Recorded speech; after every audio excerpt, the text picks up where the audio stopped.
Wilson Morales from Black Film and TV. Here we are. First film after we saw the nomination. Yes, sir. What led you to take on this role? Man, I got to do something that my kids can watch. You know what I'm saying? It's been a minute since I've done something that is truly family friendly, although I let them watch most everything that I do. That was probably the biggest drawing point. And honestly, what a lot of people don't know, one of the main producers on the film, his name is Jeff Fearson. He and I went to grad school at NYU together for acting. Wow. He said, I'm doing this movie with J-Lo, a little sci-fi action. Would you come do this flick with me? I said, for you, my dude, of course. So I got a chance to kick it with my homie. And you're playing Colonel Banks. And from what I Yes. understand, your character is all into AI, Yeah. which is totally the opposite of J-Lo's character. That is You know, correct. so let me ask you, are you into AI? And are you, that's, you know, everybody has, they're like, I'm for it, I'm against it. Yeah. I think just like anything, you see the positive and the negative of how things can go, right? I've seen people use done speeches off of ChatGPT or whatever, or use it to like as an idea to start something or what have you. I don't know exactly how I feel about it right now. I know it can make life easier, but sometimes I think making life easier takes away the grind that makes life worth living. A little bit of both. Like any sort of modern day convenience makes things easier, but it also takes away something that people used to do that they have to find. People didn't used to have to go to the gym, okay? They just had to walk, you know what I'm saying? Everywhere they went, and they had to carry shit, and they had to like farm, and they had to do things. And so now that we outsource all those other things, you have to find a way to keep your body physically fit. And so that's it. You have to find the proper context for the utilization of AI. In its proper context, it's going to be awesome. We just tend to abuse things as people. You're in this sci-fi film, you know, hopefully we get to see you do more. I think when it comes to sci-fi, there are no boundaries as far as where they can go with the story, with the plot and so forth. Where does the love from sci-fi for you come from?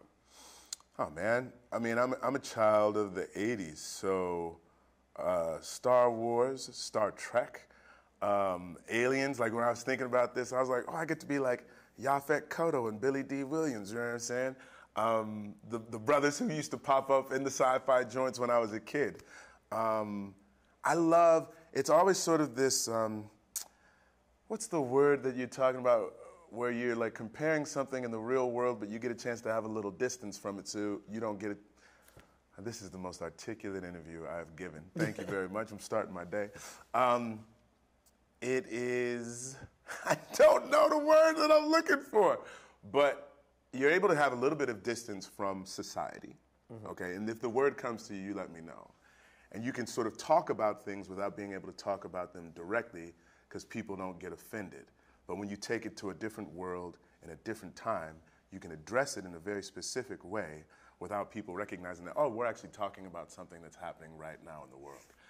There's an analogy or something, I don't know what the word is, but that's what I love about genre in general. The way that you can delve into real subjects, but have a little bit of distance from it so it doesn't seem so personal.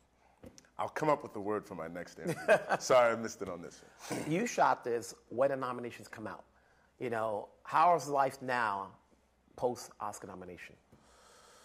Life's busy. I think that's a good thing. There are projects that are coming in and people who are excited to work with me that, you know, I mean, there was excitement before, but I think it turned up a level. So I consider myself incredibly blessed. And there's real choice that you have to make. Like, I remember back in the day, I was at Sundance for a movie called Our Idiot Brother with Paul Rudd. And I was just new, and Zooey Deschanel was in it, Emily Mortimer was in it, Elizabeth Banks, a whole bunch of people. And we were all being interviewed, and they're like, so why did you guys decide to do this movie? And da-da-da-da. And they were like, yeah, I wanted to work with so-and-so, and it was time for me to do a little comedy. And I was like, I auditioned for it, and I got it. Like, that's why I'm here, right?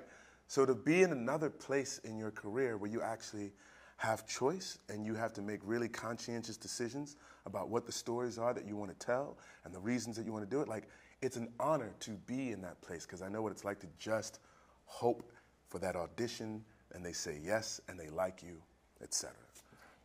You've got Washington Black coming up down the road. Yeah. What are we getting out of that? It's the Black diaspora, man. It's so Pan-African. We're exploring the life of Africans and people of African descent who fled to Nova Scotia. So, and that pans the diaspora. So you have people from the islands, you have people from the States, you have people from the continent, and it's a really beautiful amalgamation.